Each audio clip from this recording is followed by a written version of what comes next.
All right, take a moment to ground. If you need to move about, go ahead and do so. We do have a list of people for questions. John, who begins? Jessica. All right, Jessica. Can she help? Hi. All right, there you are. Beautiful. Where do we begin? Okay. That that was deep. And let me get grounded. I My last day here in Texas is Friday. So I've been under a lot of stress to get everything done. I've been feeling like I'm losing myself a lot of times. I asked to speak, I think it was a week or two ago, and what I wanted to talk about then, which is a little connected to now, is that the new owner of the land has been clearing the land, and the workers cut the trees, really over cut the trees. And I found it to be so painful that it felt to me like it was so aggressive and chauvinistic, only using heavy motors um, and so I wanted to know what to do with that kind of pain. Now that was a week or two ago. Um, in the last couple of days, I've been really touching into feeling like I was listening today to two different Lazarus tapes around healing hurt. I feel so much hurt here. And then also about shadow. So it was interesting you were talking about some of those pieces. Um, and I'm a little out of it, ungrounded, but I mostly would like some help grounding in wanting to step out of the pain. I know that I'm going to a new future, but I'm not there yet. And that's what I find painful, is knowing that that's where I'm going, but feeling like I'm getting triggered and stepping back into really old. I don't know if it's dark shadow or pain, and just some support around how best to pull myself out of that. All right, and so certainly so. The tree cutting was a trigger, certainly so. A reflection of the pain, of that feeling of separation from and longing for. The way out of pain is always to answer the longing. So let's say the pain of separation is, how can they be so dense? How can they not be compassionate? How can they not feel the beings that these trees are? How can they just go about cutting without knowing what they are cutting? And then the longing for would be the connection, would be the not just connection but communion. And so for you, the path out of the pain is to commune, not necessarily with that land anymore, though that is part of the pain, is that I won't be able to be there anymore in the way that I have. Mm-hmm. And so when you look to the future and you think of the world as your home rather than thinking of just one little corner of the world as your home, when you expand into knowing that you are part of something, a greater whole, that what you have tended in there in Texas, you can tend anywhere. That there is a connection to the trees, to the nature, to the beauty that is part of who you are. So what's important is, okay, there's pain and I hurt when I feel the pain. And as an empath, that is a challenge. How do I be connected and sensitive to the energies without being hurt by the pain?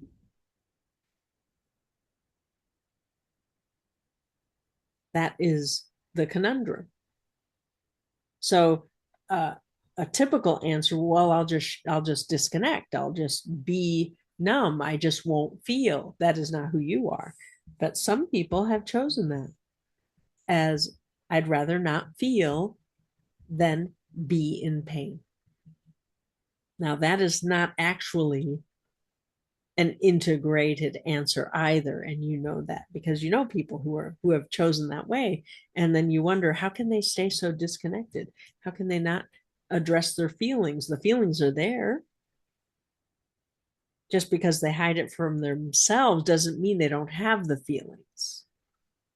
So what's really needed is a new way of communing where you can acknowledge the pain that you sense is there, but you don't take it into you in order to learn about it. You don't need to take it into you. And so look to, after we finish today with you, talking with you, look to see, where did I agree to take the pain into me? Pain that isn't mine. Because I can have compassion and I can be discerning, but I don't have to be in pain to understand what I want to see more of in the world and what I want to see less of.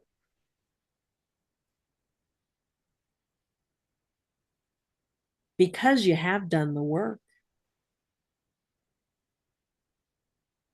Watching someone who isn't connected doing damage, it's not just damage to the trees, it's damage to themselves as well.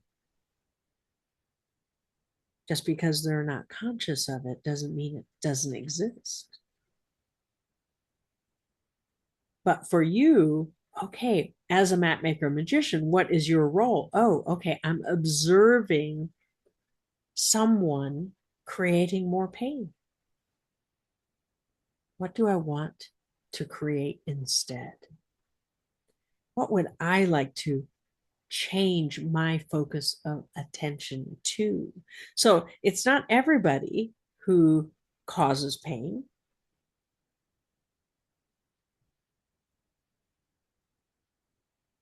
So it requires your shifting your attention to, there are people who tend to the trees differently.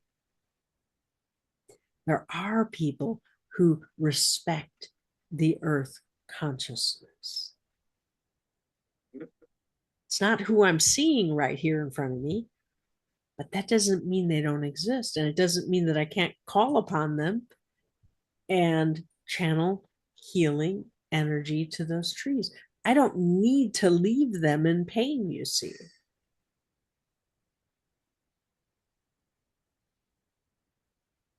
I can help heal the damage. I can send them pictures of whole and complete and help them heal more quickly. I can have that impact. Now, it is across the bridge of belief. We understand. If you go to tell the neighbor, hey, I'm healing the trees by seeing them whole and complete, they're going to say, well, but they've just been cut. How does that work? But because you know it's the future that creates the present. Which future? Will you create the future where these are strengthened, where they're valued more, where because of the impact that was had right here and now there's a more conscientious approach? Can they become a vehicle to something greater? They can. Did it mean it was the best way? No, it wasn't the best way. But can you create something beautiful out of it? It requires being done with the pain, doesn't it? It requires setting it down. No, I could stay in pain, or I could spend time in the longing for, and I can heal that pain for me and for them.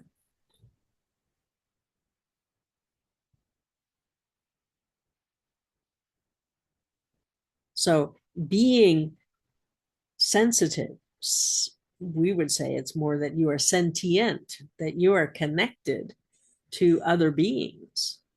And so you understand when there's damage. And it's unconscious damage. They didn't know.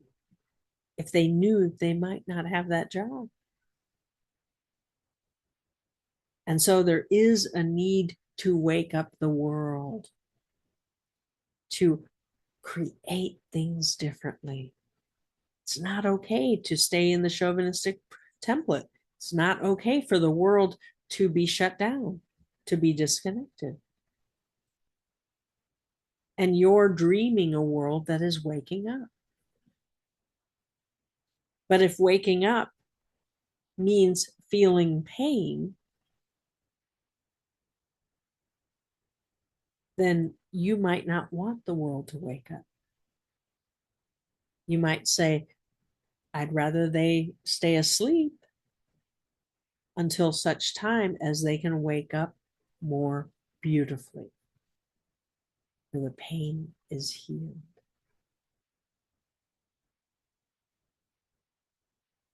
And so to allow for a bit of input from your higher self, from your soul, from God, Goddess, those that are more, that can create some miracles. And as you put your focus on, this is what I don't want more of, this is the sort of impact that triggers me into pain. I need their help, my higher self's help. I need my soul and my spirit to help me bring forth a reality that matters to me. It matters to me that that damage is being done. It has impact on me. But it's not for you to stay there. It's for you to dream a new dream. It's for you to be inspired to share what you see, to share what you know, and to dream a new dream. Does that help?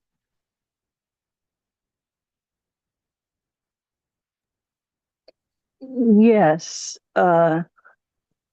it definitely helps. And somehow I feel like I there's something even bigger than that happening. Um,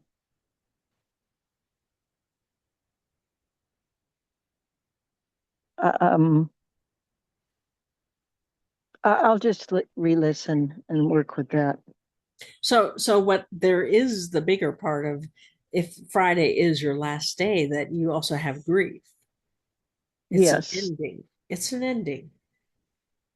And though you have had months of grieving, doesn't mean that it's finished, but you can allow yourself to be in the beautiful part, the poignant part of grieving, Mm-hmm. where Yeah. the ending can be beautiful, the sorrow can be beautiful. doesn't need to be debilitating, doesn't need to be eviscerating or such an empty hole inside of you, because you have had so many moments, conscious moments of connection, of communion, with the intention, this is what I want to carry with me. This is what I want to remember of this place that has meant so much to me. And so consciously fill up on that energy, that resonance. And that resonance you carry within you, so that when you encounter it in other places, it's familiar.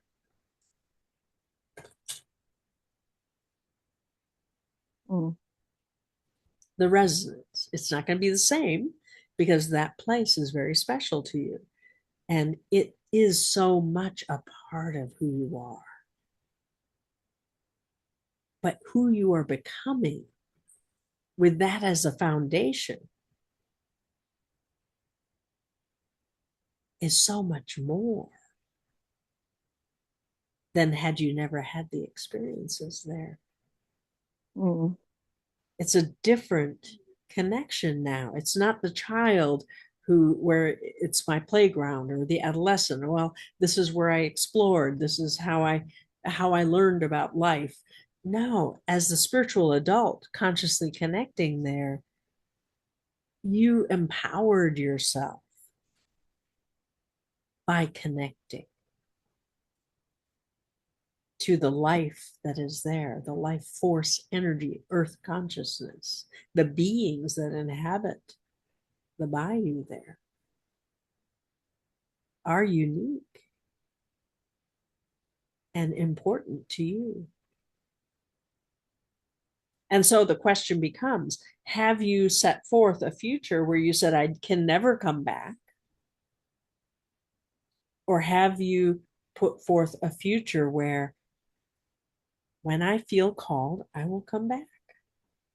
Oh, that's all really clear because the new owner even has invited me. You can come back anytime, and so that feels really good. And so I've been savoring the saying goodbye and the grief. Um, it's been more about the expanding fight between the two sisters, and feeling, that it's so fast and easy to fall into self-pity and anger and hatred for the way it didn't have to go this way, and the betrayal, and that's where I was looking at the issues of healing hurt, because I realized some of her things are connected to her feeling hurt. And I can see that I didn't understand that in the past, but then I feel hurt. And so I've been focusing today really on the healing the hurt. Beautiful. And one place to look is to assess how much of hurt is a family pattern, Mm. Mm-hmm. something that each of you responded to and had a focus on learning from. Mm-hmm. That there was why this family came together as souls was to heal the hurt, Mm-hmm. or to explore it first, and then each of you in your own way to look to see, how can I heal this? You, being the map maker magician, are the most conscious, you are making maps around hurt, being done with it. Mm. And there is value in it. It's so tied to the sensitivity. We're using that word specifically. Okay. Empathy doesn't quite cut it. Mm-hmm. Empathy is quite powerful and important, but there's another level of perception Mm-hmm. involved called sensitivity. being sensitive to the energies is Yes, that's what really I've what the really truth. been feeling. I mean, Yes. the trees getting butchered. I I had a breakdown about. I knew it was much bigger than the trees, but yet it was the trees being Yes. not honored.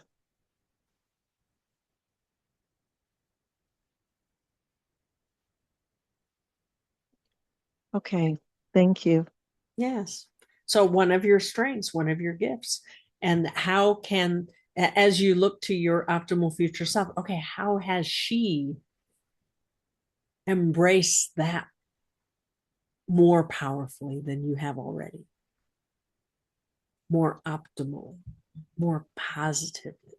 How is that so much of who you are, but not as a victim?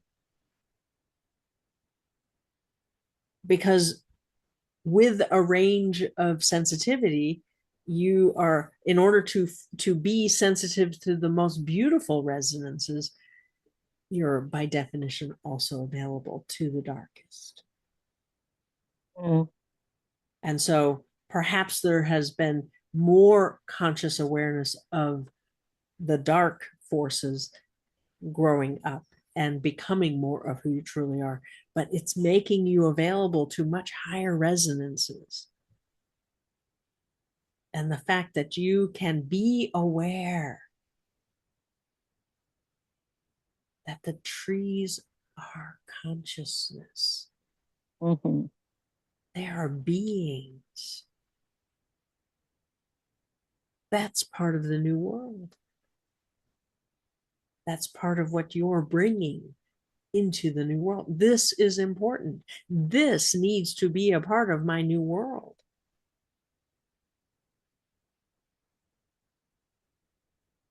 The ability to commune. Does that help? Yeah. Mm, thank you. We love you so. You're right on track. Thank you. All right, John, who is next? Well, Melissa is next. Melissa, are you available?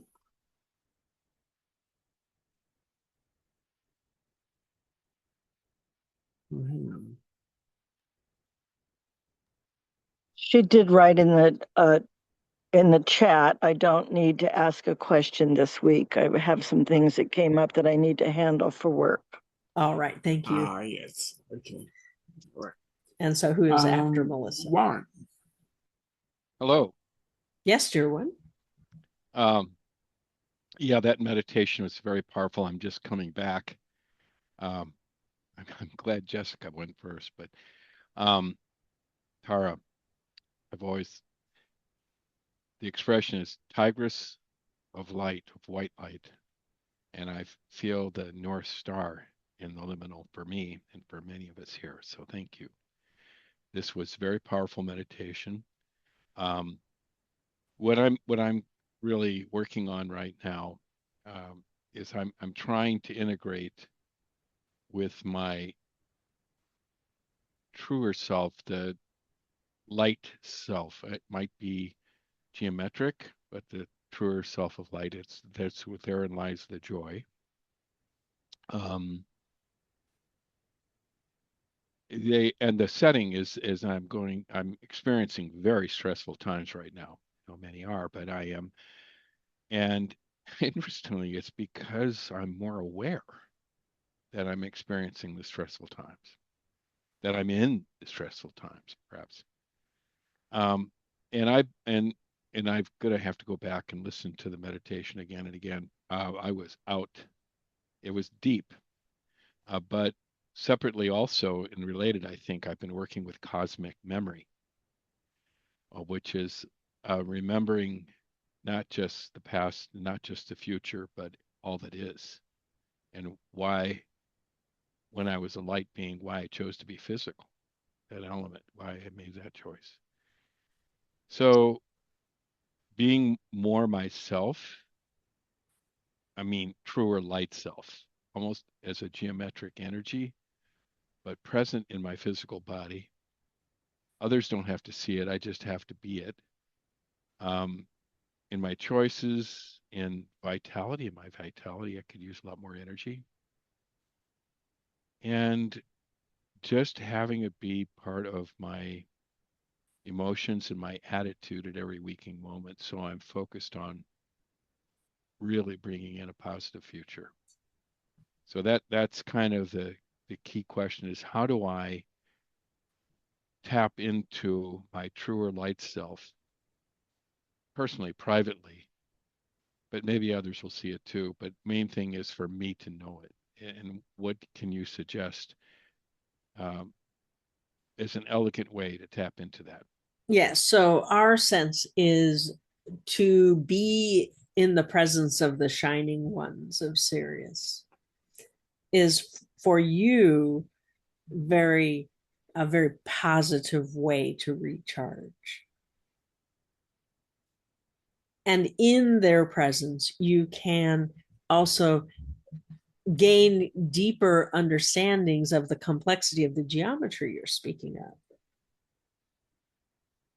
Who you are as an energy being before physical manifestation. So, certainly so, the soul is one access. But there's also the archetypal energy on Sirius that is available to you as an architect of the material plane. And as you reconnect with that origin, that stellar origin, it can be very powerful for you. It can help you not only make sense of how things are, but more importantly, to see how you want to create it next. Because this future creating the present against the backdrop of the past is still the priority. When you really let in that time is the illusion, then the now and the past and the future become connected in new ways. The linear thinking that you were trained in, which for decades, for many of you, has been about processing the past, has been invaluable because along the way you have healed, you have changed qualities in yourself that before you came, that was just the way the world was. So just your presence in the physical plane changes reality. And when you really let that in, that, oh, my being generates the change.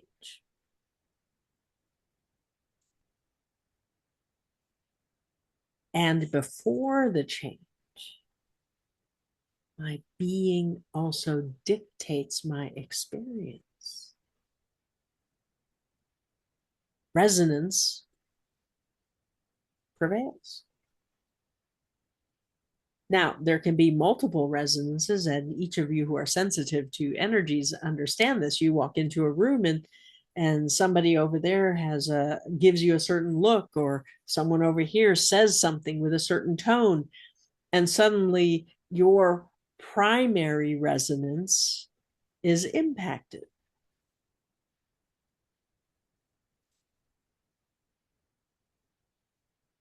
And you forget to choose, oh, I'm noticing that, but I can let my resonance prevail. Because it's not me doing anything. It's me being resonance. And I'm not alone in this resonance. When I'm willing to know my higher self is with me, when I'm willing to know that my soul and my spirit are connected to me, when I'm willing to know that God, Goddess are co-creating reality with me,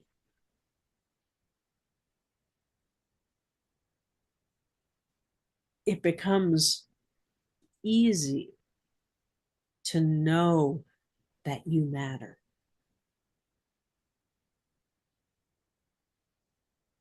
Does that help?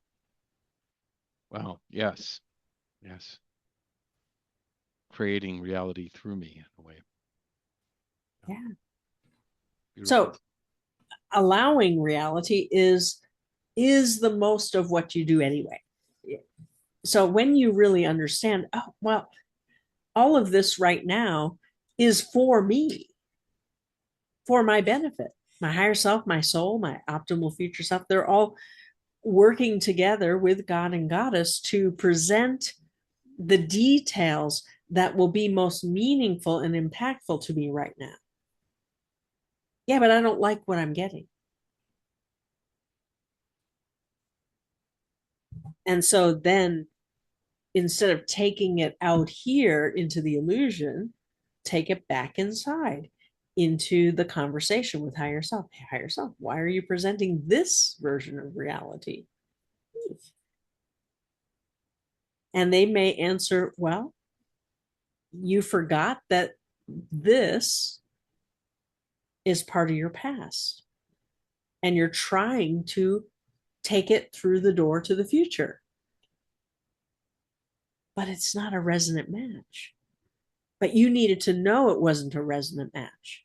So we brought it forward into your sphere so that you would notice and you would make a new choice. Now, you don't Yes. have to make a new choice. Yeah. Yeah. But that's the key, is to bring my truer self of light into the choices and to be listening Yes. for suggestions. That's happened today. It happened actually. I had an idea. Well, why did I do it? That I took a pivot and sent out a couple of emails and did some research, and bingo, I don't know if it'll work or not, but it sure was fun. Well, exactly. Yeah. And what are you here to do? Yeah. Consciously create success and learn to have fun. Yep. Yeah. Thank you so much. In the simplest of terms, there's a lot more to those statements that as you sit with the resonance of what does it mean to consciously create success, so many components there. You have to know what consciousness is, you have to know what creating is, you have to know what success is. What love is. Yeah. And then to learn to have fun, you have to know what is learning to me. Some of you who are sort of perpetual students of life, always looking for the next thing to learn, so beautiful, and at the same time it can be addictive. You never really let yourself know that you have mastered anything because you're already on to the next thing that you don't know yet. And so it's important to pause and reflect and remember that having fun is very much being fun. So your language says, I can have fun, as though I can hold it and I can own it and I can claim it, as though it's something outside of me. But actually, it's a state of being. And when you are, as all of you are, bringing forth the feminine energy first, how do I want to experience reality? I want my feminine energy to tell me what's important. And the feminine is about being. And out of the being comes the doing. And you learned it backwards. That's just the facts. The chauvinism had you be instructed in ways that make no sense to the internal you. And you've had to unlearn so very much, and you've tried it on by understanding that, oh, the future creates the present. Oh, time is an illusion. I can have as much or as little as I want. Time and space intersect in a moment that can be measured by what's so right now. But in the next moment, that's not no longer accurate. Whether the future creates the present or the past creates the present. And yet you've been trained to anticipate what will come.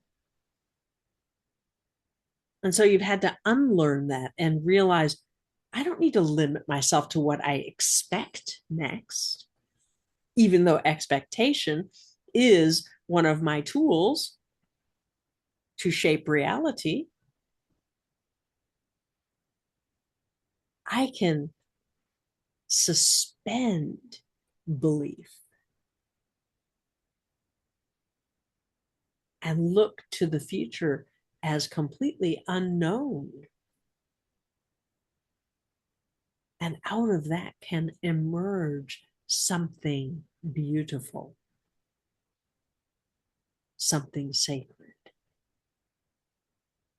something that impacts me and allows me to become more. And I don't have to know what it is first. I don't need to know how I created it. I just need to be open. And for those who are wanting to guarantee a result, that is uncomfortable. But as you've been letting go of layers of control, as you've been giving it, turning it over to God, Goddess, okay, I thought I knew best. Clearly, I'm not succeeding. Help me see what's possible.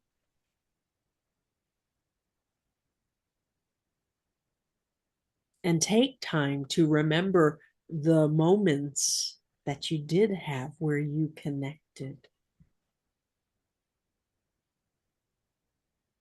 and you changed reality.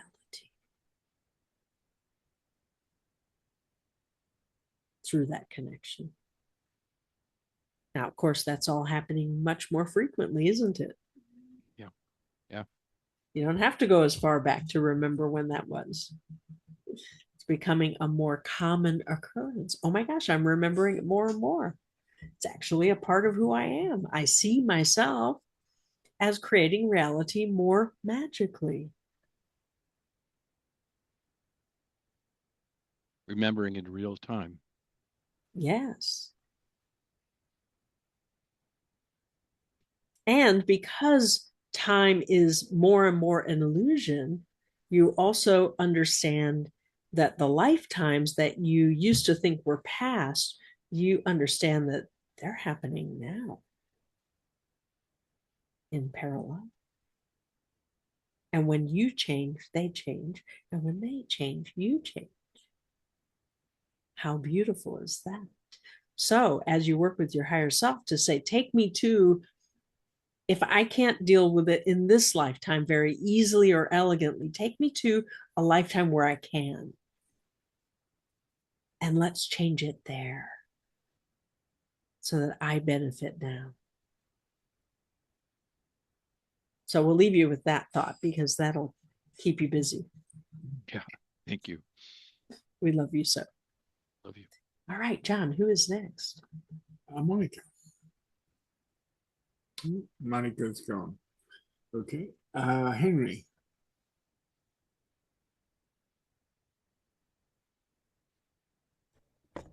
Hello, Tara. Yes, dear. Where do we Thank you begin? for being here and talking to me. I've been in a.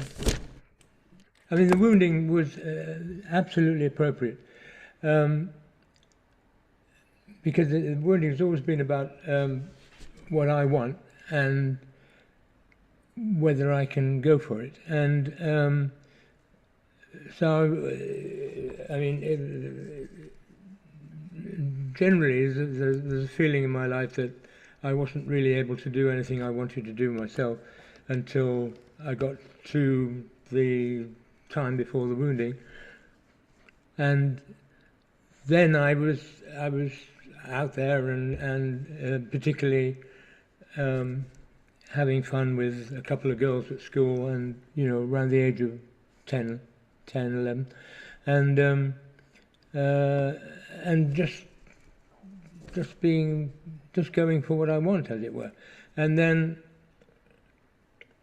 the wounding came along when I said I didn't want to go along with what my mother wanted that particular day, which was to go along with her to the shops as I always had to do. And I said I want to play with the boy next door. I've mentioned this before, and that night she was taken away in the middle of the night, and nobody explained. My father didn't explain to us what was going on. So, and he eventually said she'd been taken to the hospital, but I couldn't go and see her, and so I assumed that because I said what I wanted, the world fell apart, and that's been very strong again recently. What I've been remembering is that actually after my wounding, for several years, I was able to. I was quite. I was out there actually, in a way of asking people to if I could spend time with them, and that was I was at an all boys school, and so that was all boys, and I wasn't really with the girls, but and then that changed when there was a time when I asked her. I was running a support group for an orchestra, a county schools orchestra, and with another girl, woman, 17 or 18, and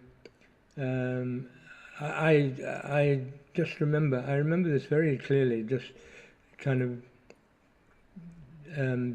making with her that. Or going with her that oh, let's get together and we can have a relationship, but it was much more and it shocked her, and she got very upset, and I remember from that moment just thinking, well, I can't do that with women, and I can't do that with girls, and can't do that at all. And so much of my life has been about not going for what I want. And you know, at the moment it's coming up with my new friend, that relationship that was a different kind of relationship, and I'm just finding a lot of difficulty with continuing that with when she's abroad, and just feeling I can just be free and easy with that somehow, and just I'm feeling very restricted and very agreeing to things that I think I want to do, and then I think, no, I don't really want to do that, like plays and things like that, and then not thinking I can change it, and so there's more contact because I'm out there more, and a lot of people giving me a lot of, you know, appreciating me for my poetry, that I do the poetry reading and the dancer movement, and appreciating my energy in that, and all those sort of things. And at the same time, I'm feeling kind of less able to connect, and feeling less connected with my higher self again at the moment. And I'm just wondering what, I mean, presumably it's stuff that's coming up, this old stuff coming up, and from other lifetimes, and I'm trying to see it that way, but it feels very, I feel very alone, and understand what that is at the moment. Do you have anything you can Okay, say? so what is apparent to us, which may Yeah. not be apparent to you, is that all of what you just described is a familiar way of being, Yes, meaning exactly. there's a comfort in it. I know who I am when I'm feeling these resistances. Right, right, right. And so in contrast to however long that was, 2 months ago or a month ago, when your friend, before she left the country, where you were having weekly exciting expansive experiences, Yeah, and in that expansion you emerged, the more of you emerged. Oh, wow, I really am a fun person. Oh, I really do love people. Oh, I really do enjoy being out and about. And so your identity changed, became more of who you truly are. And then you decided you were more of who you truly are because of her, not because of you. It was easier to be that way with her, not right. so easy if I'm just on my own in my own home. And we would say, we have mentioned this before, Henry, get out of the house, go and be in the world. Because the environment calls you to be, you see. Yes, And so it's not practical to be out of the house all the time. But for you, it is especially motivating and encouraging and expansive when you are interacting with others who enjoy what you enjoy, the arts, the creativity, the plays, the acting, the directing, all of that stuff. That's your world.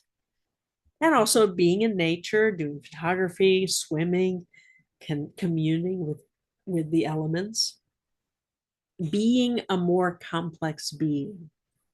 yeah, And then when you have a pause, because you can't sustain that level of activity all the time, you do need a pause. You need a sort of going inward time. But when you go inward, now you hear the complaining, you might say. The negative ego gets in the way. The lesser self starts strategizing about why things aren't the way you want them, or how to avoid this or that responsibility, or whatever it is that happens. And so if you and for some of you it's easy to pivot. Well, I feel better when I'm expansive, so I'm going to choose that more often. But if you have the lesser self strategy of getting all alone to survive, it's harder for you. And it's harder because you've gotten alone to survive the world out there, but now you've disconnected from that which brings you joy, which is the connection. right.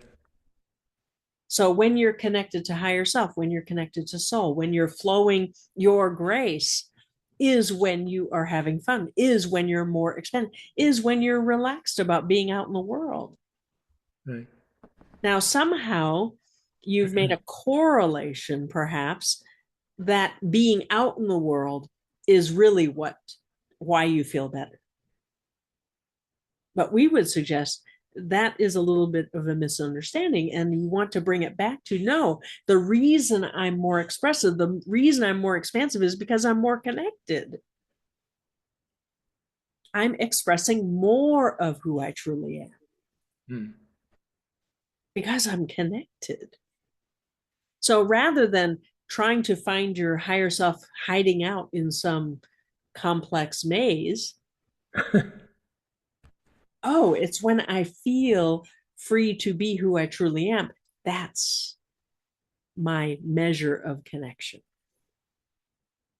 So my pivot goes from feeling all alone and whatever comes with that. Some people feel it as abandoned, some people feel hurt, Some people just feel sort of blah, like there's no meaning to anything. Why bother being here? The apathy is typical for the peacemaker, so you probably have more of that. And it's the apathy that tells you you're all alone. But that's a lesser self strategy to survive, and is not appropriate for you the more. So your pivot needs to be, wait a minute, I need to get back to being the qualities of who I truly am. Maybe I start by feeling gratitude, or maybe I just review something I did yesterday that brought me joy, and I get back into that feeling. It doesn't mean I have to go out and do it again, you see, because the doing is a problem. It's part of the chauvinism that tells you you can't feel like that again unless you do the same thing again. But it's not true. It's your state of being that dictated whether you had fun at it or not. Yeah. Because you can do the same play again and not have that chemistry or that sense of fulfillment or spontaneity or whatever.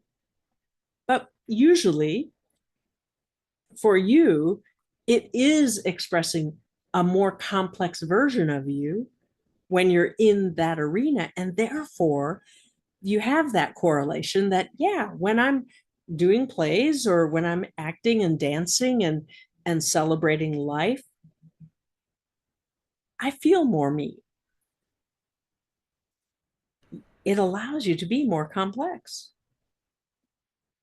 And really, it's the key for you is in the complexity. So Henry's not just happy, or he's not just nice. We say just, but we don't really mean it. We love when you're nice. We love when you're happy.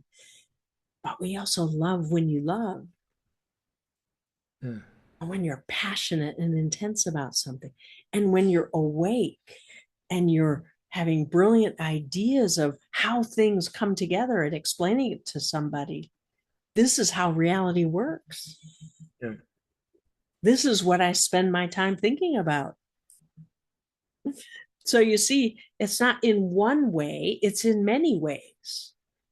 And when you give yourself permission to just be, then the lesser self backs off and says, oh, he's being. I don't need to worry. I don't need to defend against anything. See, the lesser self is only there to keep you safe.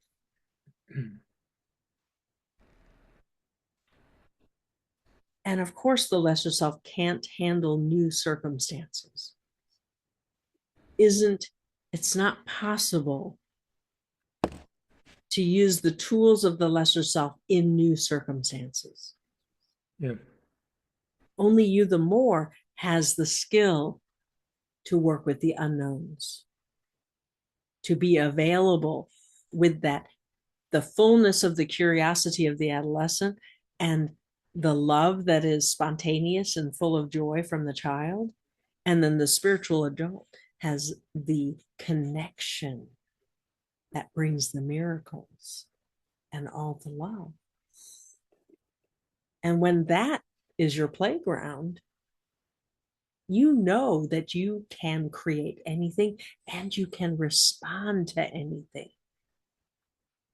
And that you is the one you want to pivot to. So for you, just look inside yourself. Is it because I feel apathetic? Is that my cue that my lesser self is trying to deal with the future that it's not capable of dealing with? Or is it loneliness? We would suggest that it's the apathy is numbing the I'm all alone. But the I'm all alone is what you can respond to. You can acknowledge, I'm not alone. I'm not alone in the unseen realm, and I'm not alone in the seen realm. I can negate that. I can tell my lesser self, look, I am not alone. I may not be fully connected right now, perfectly connected, and I might not be outside of the house in communion with nature and with other people, but I don't exist in loneliness anymore because I have love in my life in many forms. So the lesser self just wants to know that you've got it handled.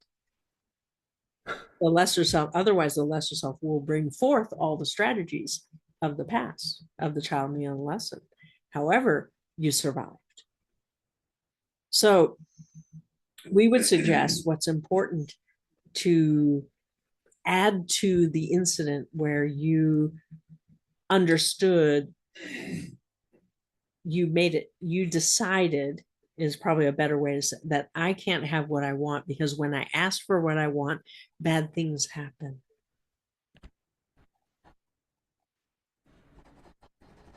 And we would suggest that added in there is when I ask for what I want, I get punished. That it was actually interpreted by your adolescent as actively being punished. And when you apply it to the circumstances and the that desire to ask for what you want, and then the cringing, I better not do that. Well, why not? Why wouldn't you ask for what you want? I'm gonna get punished. Someone will withhold it from me, or someone will blame me, or someone will disappear from my life. And I interpreted that disappearing as punishment. So we want you to work with that and heal that. You have plenty of skill, plenty of tools. And if you need to take it, you can redo tonight's meditation. Right. So that you don't feel like what technique should I do? I can't figure it out. I'm not going to do it. You can use the meditation with the adolescent, the wounded adolescent, and say, oh my gosh, he decided he was being punished. We need to change that. He needs to have his voice back. Now, you did the healing in the meditation. You didn't miss out. But for your purpose, your spiritual adult wants to know it consciously. And what's possible when your adolescent restores his voice. Because that voice is more relevant to flowing your grace. And that's one of the reasons when you're out and about connecting to people, that voice comes through and you remember who you are. All right, we love you so. You're right on track. Could I just ask you about that? When you say that voice comes through, you mean me being who I am? Yes. Yes, of soul, of spirit, your truer self. Absolutely. Expressing what I really... Expressing your grace, flowing energy through you, connected to all that is, to source, God, Goddess, coming through. Soul is not downstepped energy. Your higher self helps you interpret it, that energy. But that's beam of light that is soul that flows into each of you. It's not downstepped energy. It is God and Goddess. And when you let yourself be in that light that is you, it is not just light, it is also love. And when you really let it in that you can never be disconnected, that it has always been a part of you. You've hidden it from view, you've shielded it from others. Some of you put it temporarily, your perceptions of it, into the shadow. But you cannot break it, you cannot disconnect from it. It is eternal. And you restoring your value has a lot to do with expressing the light and the love that you are. You are And what more than you were. You are more free to be. At some point, you will really let in, I've always been free. I just chose not to be because of the circumstances or whatever that I interpreted. But you are more consciously creating a safer reality to express into. The more you let in, I precede my experience. My resonance dictates my experience. The more you begin to really let in that you can create reality with all the safety without the limitations. See, the lesser self has safety, but it's full of limitation. I can't say what I think. I can't want anything. I can't really know if I can trust anybody. Does that make sense? right? Whereas you, the more, say, well, I have my higher self guide me to have the conversations that are going to be most optimal. I have an optimal future self who's already experienced the most optimal reality, who's impacting me and pulling me forward into reality, into the future. I'm more safe now than I ever was because I'm not alone. Not really. I can pretend to be alone. And that's something to really think about. Oh, so when I feel lonely, Tara says, I can never really be alone because my higher self's always with me, even if I Right. choose not to perceive my higher self. So Right. if I feel alone, that's really a form of denial or play acting. Now, my child needed it or my adolescent needed it, but I don't need that. Right. They needed it to survive their environment, Hmm. but I don't need that. And once I really am free of that, meaning I can see, oh, I'm doing that. I'm choosing to filter through, I'm all alone, but it's not actually true. Maybe I won't use that anymore. Maybe I'll choose a different version because life is more fun when I'm connected. Yeah. It becomes about that. The benefits are, oh, it's more fun. I feel more joy more often. I'm more relaxed. I have better, more interesting connections with people. Hmm. Does that make sense? Yes, it does. And you mentioned the word value. Yes. The value of what I bring. Whatever value means to you, but absolutely. The value itself is the triangle of divinity, is those qualities you receive from God Goddess. You cannot earn them. You do not get more or less than anybody else. Everybody has infinite amounts of unconditional love, of self-awareness, and of worth that is given. All three are actually gifts of divinity. Even the self-awareness. You don't need more than you have. You have what is divinely yours by right. However, It's not enough to just be in divinity, or you would have never chosen to be physical. By choosing to be physical and having the human experience, you've also chosen to show in time and space those qualities that you can measure. So self-confidence, you create in time and space. Self-confidence comes from doing an action repetitively so that you measure, how did I do it this time? Did I do it really well? Did I do it not so good? Would I like it to be better? Do I like even doing this, or would I like to change what I'm doing? Self-respect is more of a self-expression. Am I honoring my emotions? Am I respecting myself to speak my truth? Am I being authentic?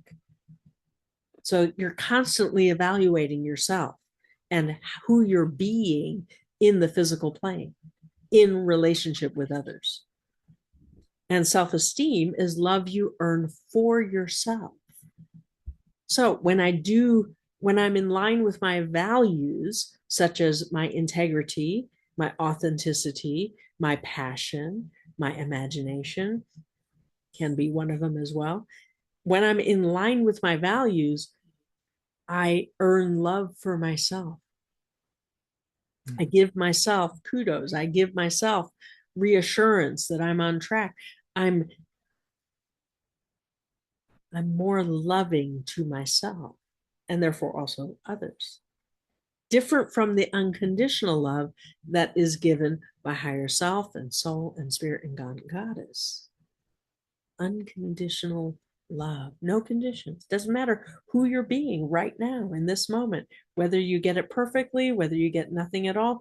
There is no judgment. There is no measuring in time and space your value. Unconditional love has no limits.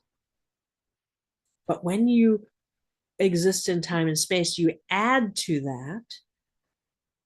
And while I'm here in time and space, I want to measure whether I'm growing around love, whether I'm growing around respect, myself and others, whether I am growing my confidence.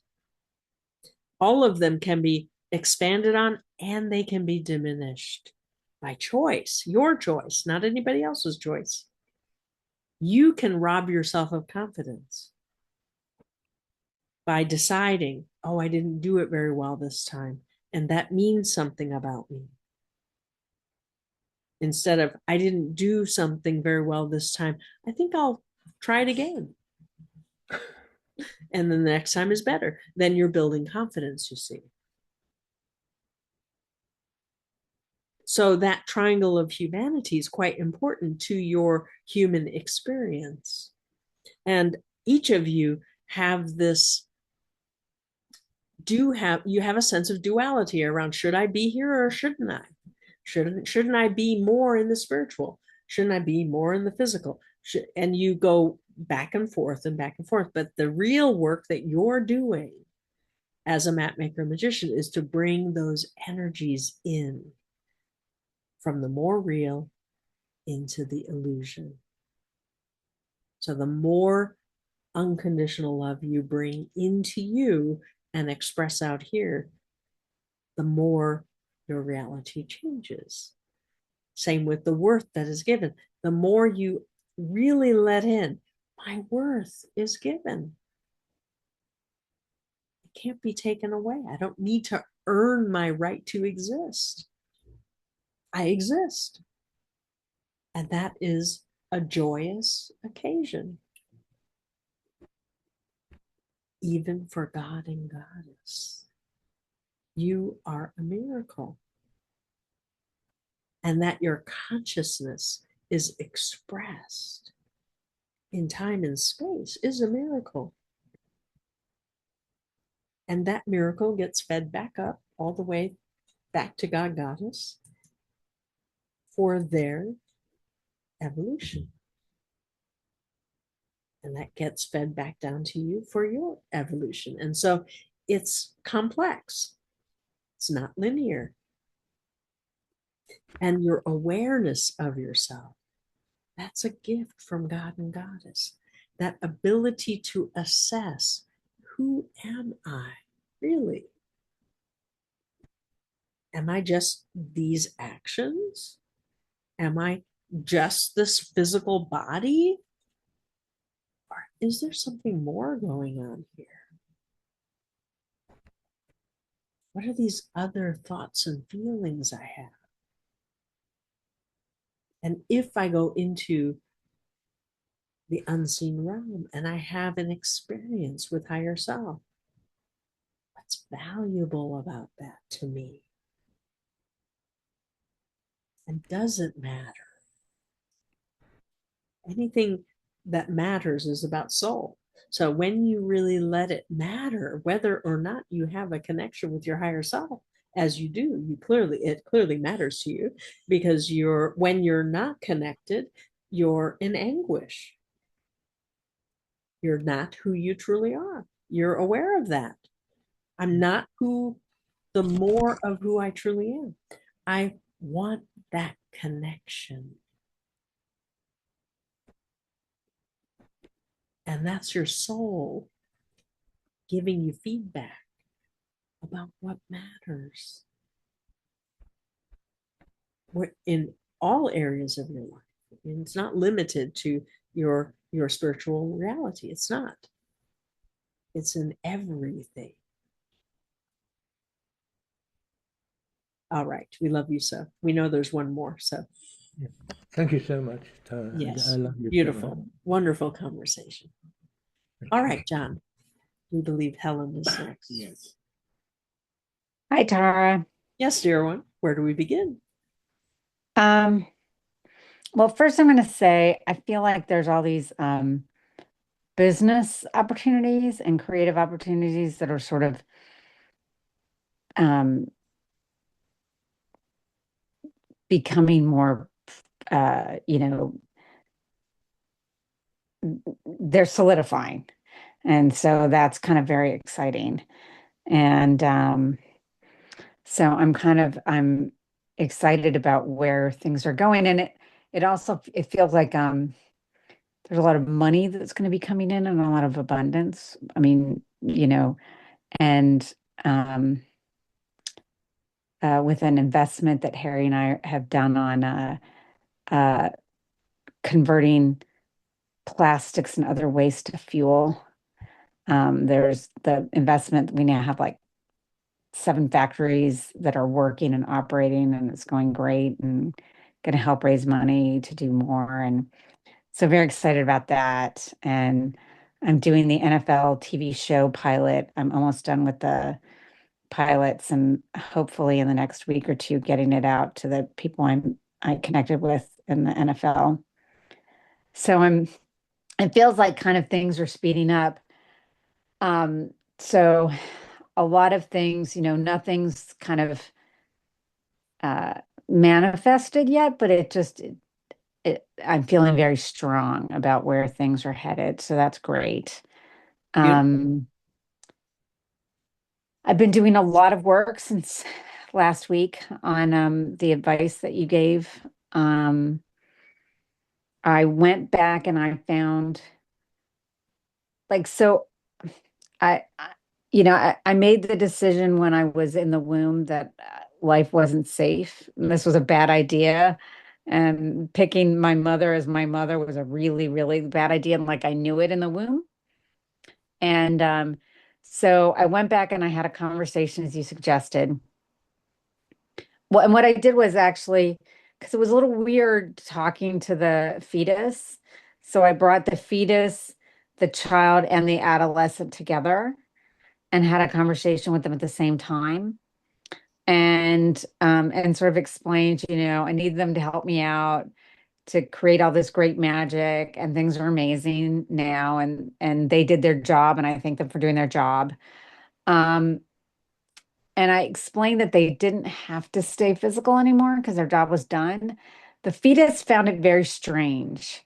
And maybe I didn't hear the child or the adolescent so clearly about what they felt about this whole situation. Um, And so at first the fetus was like, well, I still have to stay physical, or what happens downstream to all the rest of me's. But then I think the fetus kind of got it. Like there's kind of this moment of clarity. Um, and I'm not really clear on what happened to everybody after that. Like once they were clear that they did their job and everything was fine and they didn't have to be physical. I don't really understand what happened to them at that point. Um, and I'm still very agitated a lot, but not as much. And I have these moments where I sort of get that, like I'm continually throughout the day, I'm conscious of what's going on, and I'm continually asking myself, okay, I see I'm feeling unsafe. And then I just tell myself I'm safe. I try and figure out who's not feeling safe and kind of calm them down. It's, I think I'm very aware of what's happening, but I'm not so good at like changing my resonance in the moment necessarily. Um, and with Harry, I'm realizing like when he is when he's feeling unsafe, it really triggers me a lot. And I know, and I'm wondering about the paradox of that all, because everything in my reality is me, but he's also him. And um, so I kind of see it as a reflection. When Harry's feeling unsafe, I see it as a reflection that I'm feeling unsafe. But then I do also know that he is his own consciousness.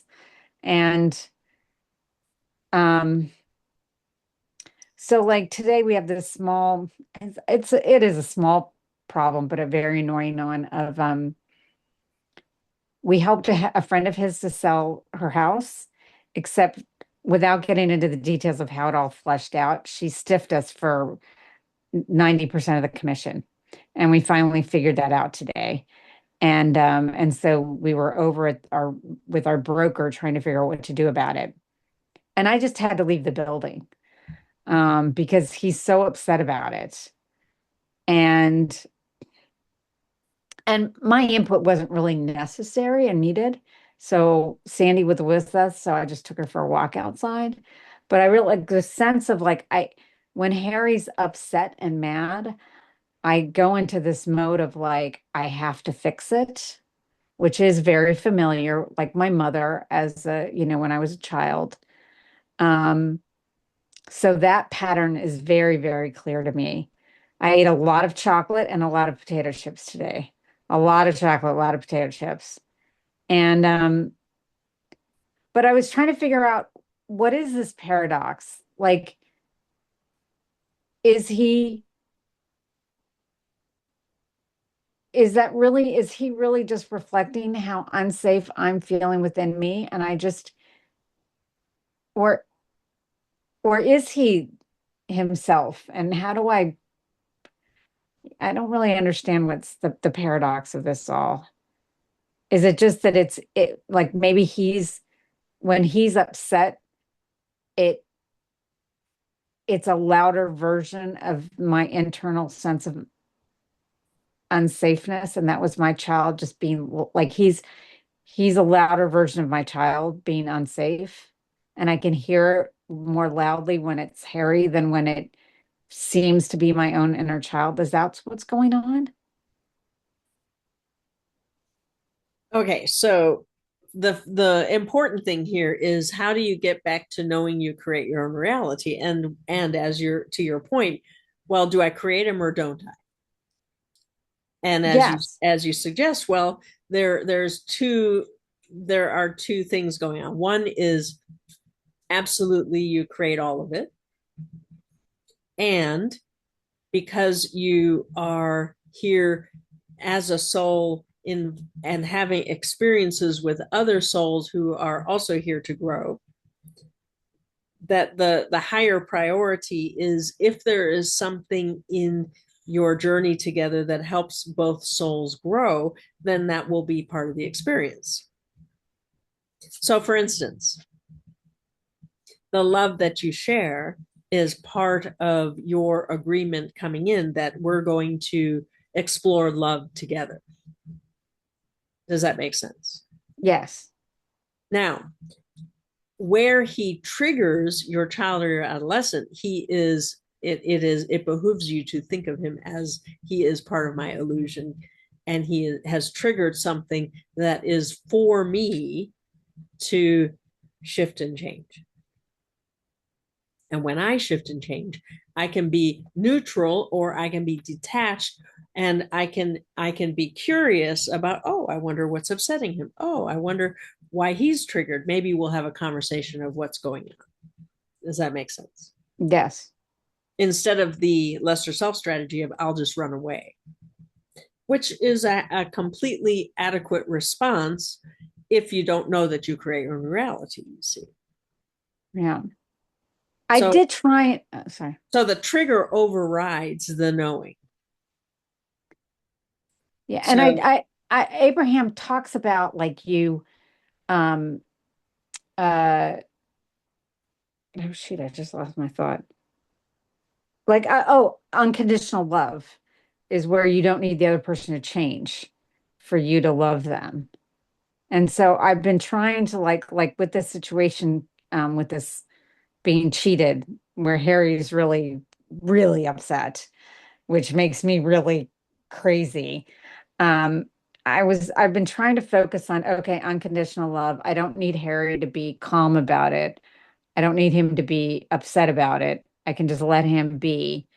And I could not get to that place where I didn't need Harry to be different. That's what I was focused on. We're going to have you do a little exercise here to remember the event. Yeah. Of when you found out the information. Yeah. And you're meeting with the broker to discuss it, and Harry's there having his self-expression. Yes. And you're feeling a threat. Yes. So in feeling the threat, do you know that the reality, the illusion of losing 90% of the commission is also your illusion? You could have created any reality you wanted. Right. Yes. But the slice that you got is the one where 90% is gone. I only get 10% Yes. of what I would have gotten. Yeah. Instead of the 100%. Right. Or the 90% or the 80, 70, 60, 50, 40, 30, 20, I got 10. Yeah. So if that's your illusion, okay, wait a minute, what's going on that I'm experiencing this illusion instead of the one that I really want, which is 100%. Right. So that's the reality creator question. Right. Of all the things I could have created, what do I get out of this one? What do I get to feel? What do I get to think? What do I get to believe? What gets exposed about who I am being, that if I were getting 100%, what would I be in that situation? So Harry's demonstrating what you get to feel. I get to be angry and put upon and taken advantage of and unappreciated and having impact on everybody around me. Now, I'm not demonstrating any of that. I'm calm and cool and collected. So my behavior is safer. Does that make sense? Mm-hmm. So for you, the safety comes from withdrawing and being calm and detached. And Harry gets to be the projection of what's underneath all of that. Does that make sense? And we would suggest that, as you say, oh, he reminds me of my mother. That's very threatening. I need to I clearly need to just walk away and then deal with my child. Good, bravo. But now you've dealt with your child, you've come back. Is he still that way, or did the reality shift? Did you create a new solution? Not yet. He's going to have to talk to the client. Yes. Okay. But you can pre-pave and choose what you want the outcome to be. See, now you're back in reality creator mode. I took care of the trigger. I'm asking the question, is he my illusion? How much do I want him to be my illusion? If I let him be my illusion, then I have 100% choice of what I would get next. If I'm a victim of the illusion, then I have no choice. Because I don't remember to program for what I want. I don't remember to segment and tend. I don't remember resonance. I don't remember anything. I'm still worried about Harry. Does that make sense? Yeah. I think what I'm wondering is, do I create these situations because there's still something in my child about safety that needs healing? Is that why I created this?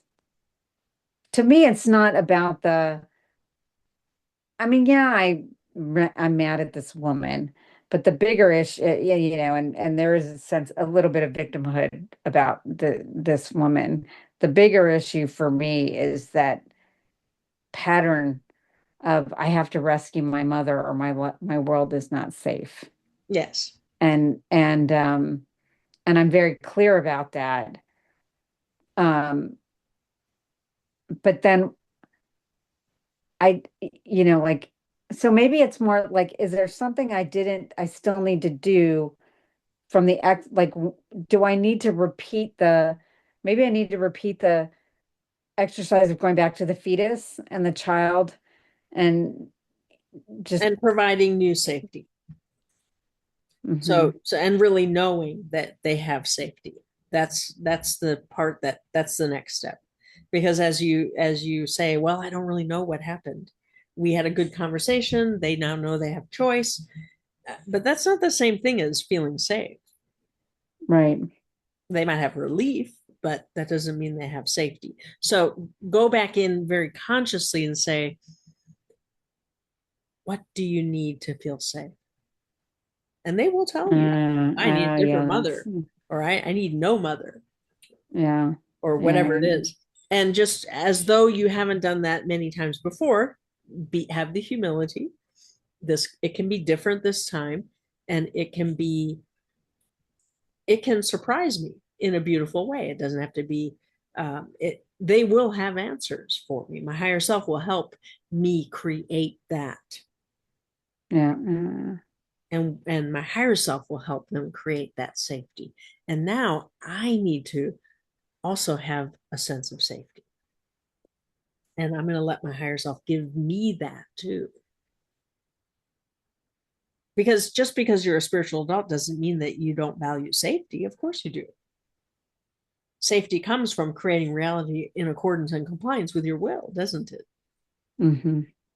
So when you create something you don't expect, that you don't want, yeah, you can survive it. Yeah, it's not a big deal. It's meaning you can say it's not a big deal. But what's a big deal is I didn't create what I wanted. I did not create the reality I wanted. And that is destabilizing. That causes a ripple effect of unsafe. Does that make sense? And I need to restore that safety and get myself back to knowing I create my own reality so that I can choose what I'm going to create next. Now, I don't need to know how I'm going to create it. That's not the job. It's to see yourself receiving. What would it feel like to receive? Oh my gosh, I didn't realize I did that. Of course you should have your money. Or you could create it. I didn't think you'd notice, but I'm going to pay you anyway. So you don't need to know which version you get, but you get to choose, how do I want to feel? What would be an optimal experience? It would be one where I feel connected, where I feel joy, not where I feel vindicated or my anger gets resolved, but where I feel joy. What would that would be meeting my preferences. So what would I prefer instead of this reality? Part of it for me is Harry feels good. It's okay for you to have Harry be the advocate for the money that isn't there and have him recoup it. That's okay. Or is it not okay?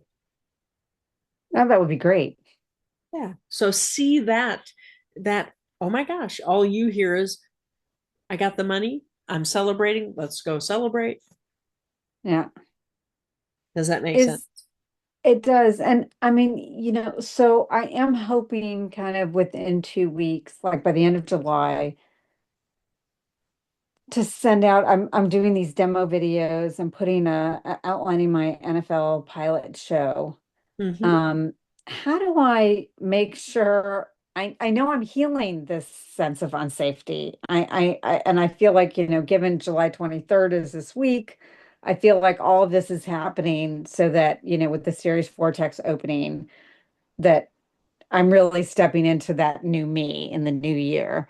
Um, how do I how do I make sure? I mean, there's a part of me that feels like it's not going to be a part, like I'm not going to be dumping this sense of unsafety into the NFL show, or, as So, I'm so fundraising. first of all, to give yourself a bit of confidence, what has your feedback been so far? And as you build on that, you don't need to tell us exactly, you've already shared some of it. As you build on the positive feedback you've gotten so far, that has been part of your motivation of yeah, I seem to be getting the green light. I'm going to go ahead and write this. Yeah. As you let yourself feel that upliftment that comes from, I'm getting the green light. I've got the green light. I just need to get it out there. I need to do my part to write it.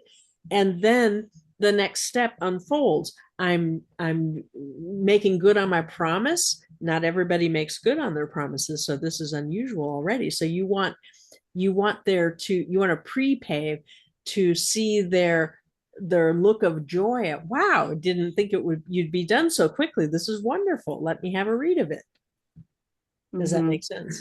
Mm-hmm. So you're imagining, you're putting yourself in the imaginal realm, in the optimal future of, yes, you can do it later where there's a great success that comes out of this, but there's no reason why you shouldn't gain the benefit of segment intending, where you intend for it to go well. And knowing it's going to go well, what do you get to feel in advance? If you know it's going to go well. Yeah, I mean, I actually think it is going to go well.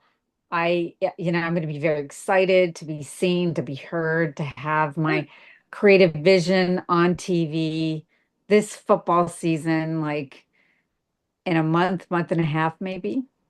I don't know if it really can move that fast, but why not? You'll find out.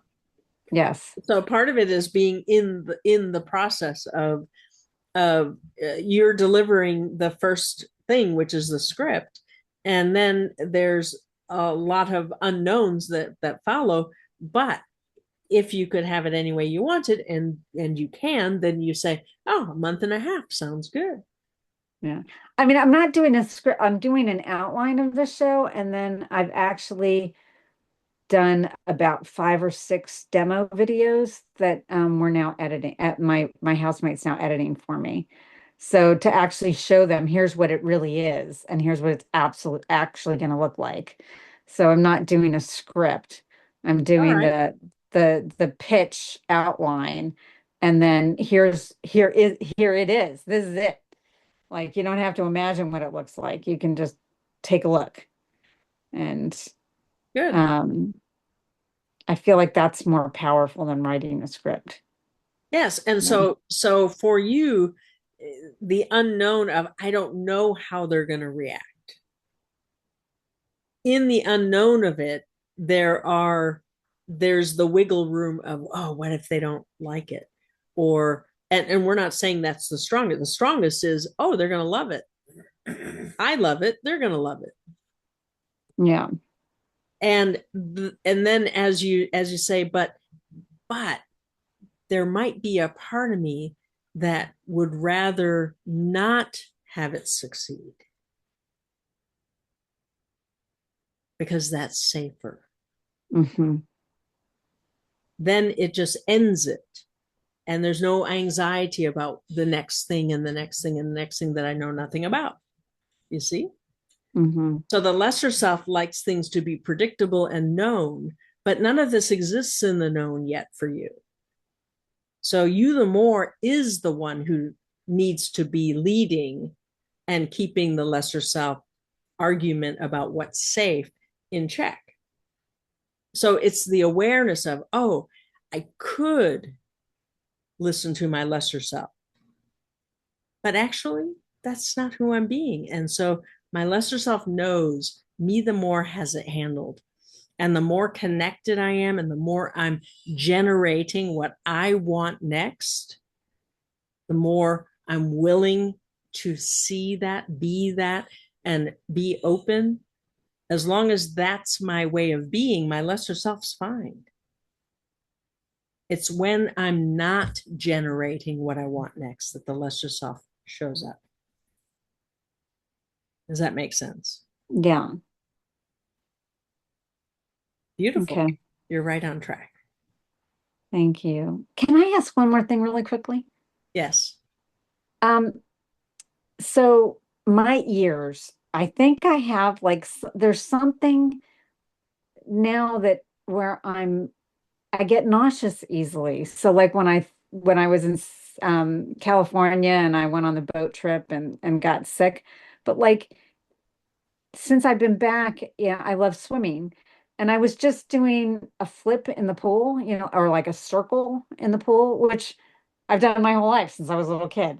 And I got completely, my head was spinning. If I had been on an actual like solid floor, I wouldn't have been able to stand up correctly. Um, and I was just wondering if you could tell, like, so I couldn't even when I was in San Diego on that whale dolphin watching tour, it wasn't the sea wasn't turbulent. Like I got seasick, just in the bay on very calm water. And then I'm in the pool just doing a normal flip. And I was, and even now, like I went swimming today, 'cause I love swimming. And my ear's not right. I know it's not like water got in it. And could you tell me what that's about? Or is there anything I can do? Yes, there are crystals in your ear, which you may Google. And there are certain positions you can um, put your head in to readjust them. You can do that, all of that yourself, or you can go to somebody who can do it for you. Gotcha. Find that you cannot do it, and just see if that takes care of it. If it doesn't, then perhaps get your ears checked in case there's an infection or whatever. But usually it's the crystals. Gotcha. Okay. And because Harry wants to go on a cruise, and I'm scared to go on a cruise, like I don't want to get seasick. But all right, thank you. All right, we love you so. And so thank you, and thank all of you. Yes. Okay. Melissa, I mean, Monica. Oh, Monica is here. All right. Yeah. We'll take just a moment for Monica. Monica? Oh, well. That's all right. We'll get her next time. She likes to. Hello? Oh, there she is. Hi, All beautiful right. Taro. Yes, just a few moments because we're at the end of the Yes. evening. So where do we begin? Yes, With I'm trying to manifest. I'm having a lot of good, really good, going, like some really good things are going on, and surprised that for me, and especially with some people, some important people, um, and it's, like it just feels nice when there's like a commander, like in the captain of the ship, the captain of the airline. It's just like I'm just like, anyway, I'm just hoping where I live that there's not enough they stop developing, so love can spread, smell, and what's one more thing here quickly, I can't remember right now. And I hope that in the US that they start to research why people are moving to certain states, and wealthy starts getting wealthy 20 times more charge for nonsense of development and taking advantage. That is the wish, that is fairness. Because at the end, everyone has to die. They have to answer to something. Anyway, anything on that beautiful title, you got to go. All right. Yes, just know that we are sending you love and light to all that you are creating. And as you connect with your higher self and bring more of that light and love from God Goddess into you, then as you are already experiencing, your reality is changing. Your reality is reflecting more and more of what you are choosing to create. And so as you allow the joy to lead you and to really let that joy open up your imagination to new ideas of what you want to create in your world. What do you want to see more of? What is fun for you to focus on? And in all of that, to remind yourself that you matter, that you're visioning, that you're imagining, all of that generates a ripple effect in your reality and creates more of what you want.